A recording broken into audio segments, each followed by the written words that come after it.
Halo semua, karena ada request dari pengunjung untuk membahas tentang kesempurnaan Alkitab, dan ada request juga untuk menjelaskan tentang Daniel 8. Jadi saya memutuskan untuk melanjutkan penjelasan video kesempurnaan Alkitab yang pertama dengan video ini. Kalau pada video yang pertama kita lihat dari sisi sejarah, kali ini kita akan melihatnya dari sisi nubuat. Nah, ini adalah pembahasan yang menarik karena banyak sekali pendapat yang beredar dan seru-seru. Namun sebelum kita mulai, saya ingin kita menyamakan bahasa dulu ya.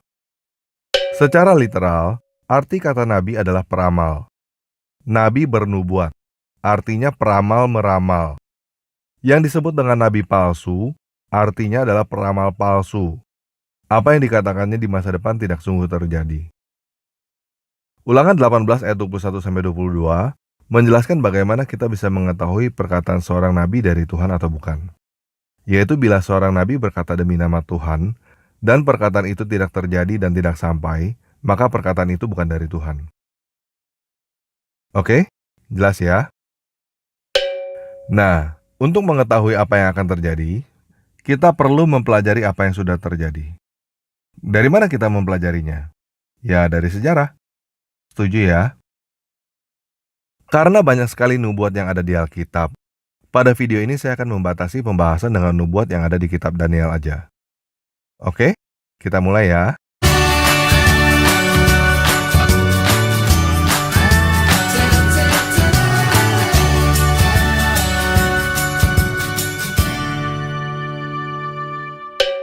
Yang pertama akan kita bahas adalah mimpi Nebukadnezar pada Daniel 2.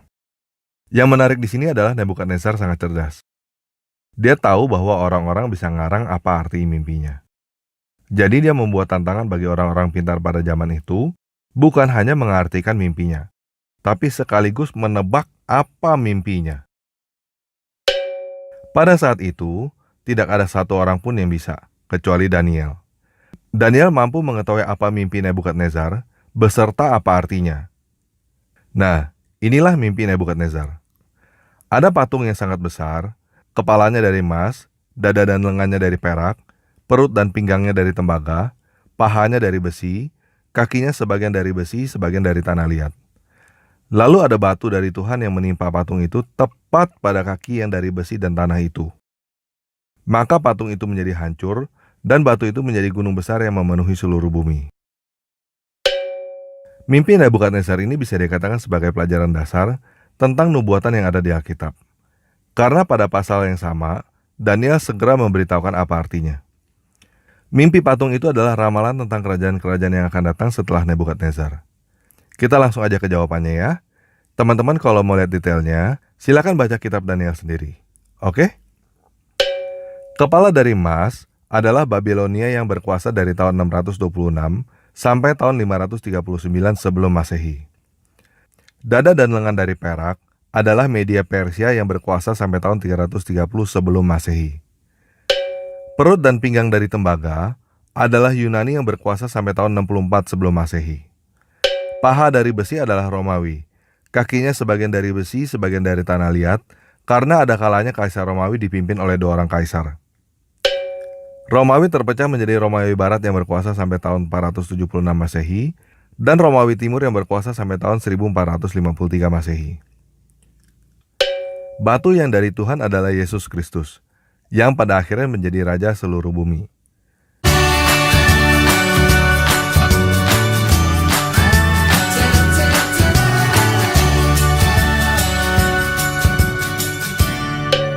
Kemudian pada Daniel 7, kita bisa membaca bahwa kali ini Daniel sendiri yang mendapat penglihatan. Dia melihat ada 4 binatang yang keluar dari laut. Pada ayat 4, kita bisa membaca yang pertama rupanya seperti seekor singa, dan mempunyai sayap burung Raja Wali. Ini adalah Babilonia. Pada ayat 5, kita bisa membaca binatang yang kedua. Rupanya seperti beruang. Ini adalah Media Persia. Pada ayat 6, kita bisa membaca binatang yang ketiga rupanya seperti macan tutul. Ada 4 sayap burung pada punggungnya, dan binatang itu berkepala 4. Ini adalah Yunani. Rupanya seperti macan tutul adalah raja pertamanya, Alexander the Great. 4 sayap burung pada punggungnya dan 4 kepala adalah 4 jenderalnya yang kemudian menjadi 4 negara yang dikenal dengan sebutan Diadochi. Pada ayat 7, kita bisa membaca binatang yang keempat, yang menakutkan, dahsyat, dan sangat kuat. Dia bergigi besar dari besi, dia melahap dan meremukkan, dan sisanya diinjak-injaknya dengan kaki. Dia berbeda dengan segala binatang yang terdahulu, lagi pula dia bertanduk 10. Ini adalah Romawi. Dia berbeda dengan binatang-binatang sebelumnya, karena Romawi adalah republik, sedangkan yang sebelum-sebelumnya adalah kerajaan. 10 tanduk adalah 10 orang kaisarnya. Pada ayat 8, kita membaca ada sebuah tanduk kecil yang tumbuh, sehingga 3 tanduk-tanduk yang lain tercabut. Dan pada tanduk itu ada mata seperti mata manusia dan mulut yang menyombong. Ini adalah Kaisar Vespasian. Dia mengalahkan 3 kaisar lainnya pada zaman 4 kaisar Romawi. Vespasian inilah yang menghancurkan bait suci yang kedua atas perintah kaisar sebelumnya, yaitu Kaisar Nero pada tahun 70-an. Jadi penglihatan tentang 4 binatang ini adalah nubuat yang sama dengan patung yang ada di mimpi Nebukadnezar. Sampai sini gimana? Bingung ya? Nggak apa-apa. Pertama kali dengar ini pasti bingung, karena berbeda dengan apa yang biasa teman-teman dengar kan? Gini, teman-teman silakan periksa sendiri apa yang saya paparkan. Teman-teman bisa putar ulang video ini dan cek sendiri dengan data sejarah.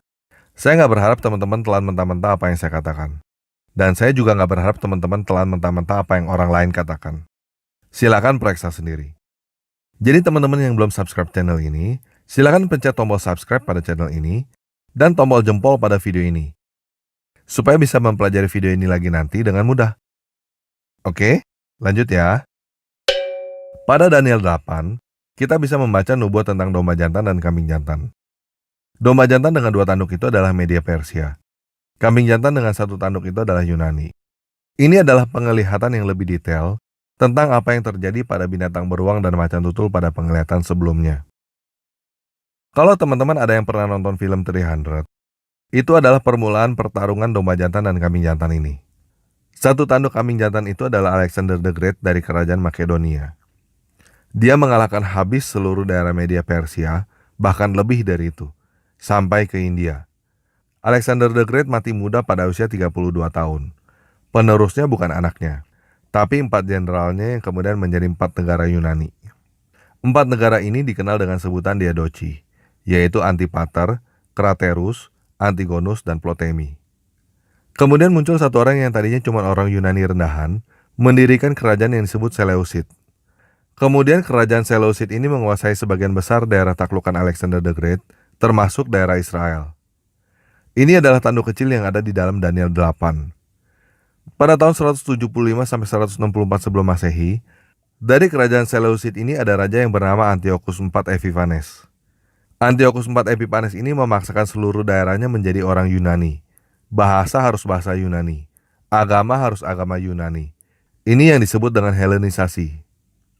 Sudah pasti yang terjadi adalah orang-orang Yahudi menolak dan mereka dianiaya besar-besaran. Kira-kira pada tahun 167, bait suci Yerusalem dijadikan bait Zeus oleh Antiochus IV Epiphanes ini.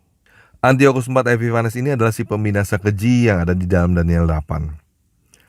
Kemudian pada tahun 167 sampai 160 sebelum Masehi, terjadi pemberontakan Makabe. Nama Makabe mempunyai akar kata yang sama dengan nama Mikael yang bisa kita baca di dalam Daniel 10 ayat 21. Oke, kita break sampai di sini dulu.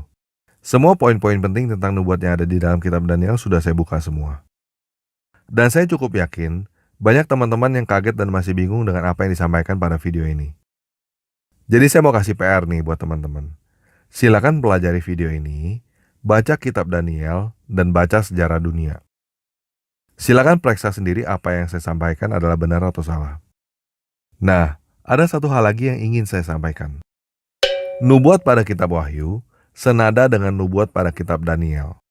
Siapapun yang menafsirkan kitab Wahyu kepada kamu, tetapi tidak mengerti penggenapan kitab Daniel, orang itu cuma asal ngomong. Namanya orang berpendapat ya boleh-boleh aja lah. Tetapi saya sangat berharap saudara-saudari seiman semua menjadi cerdas. Jangan percaya buta apa yang dikatakan orang seperti tetangga kita yang di seberang sono. Baca Alkitab sendiri. Renungkan siang dan malam.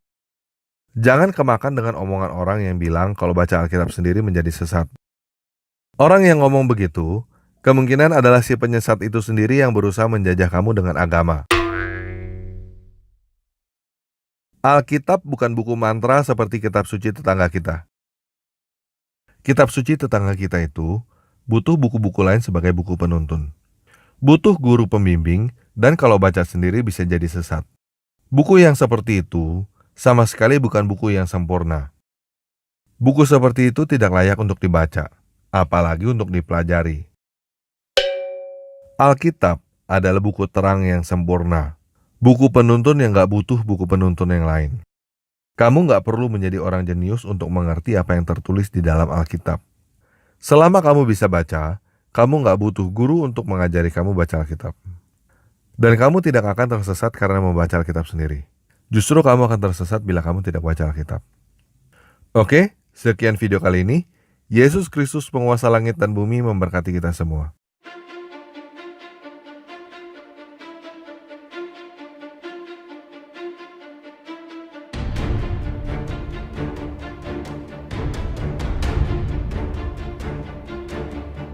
И увидел я новое небо и новую землю,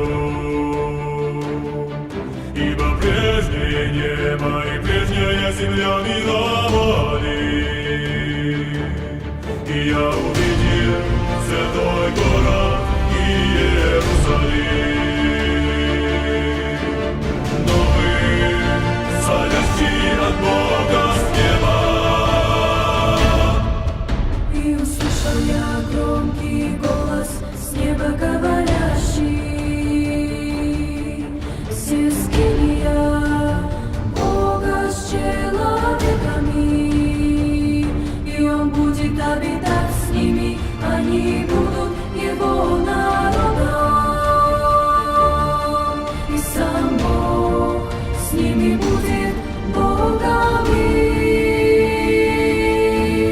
И отрёт Бог всякую стезу, стачей и смерти не будет уже, ни плача, ни вопля, ни войны.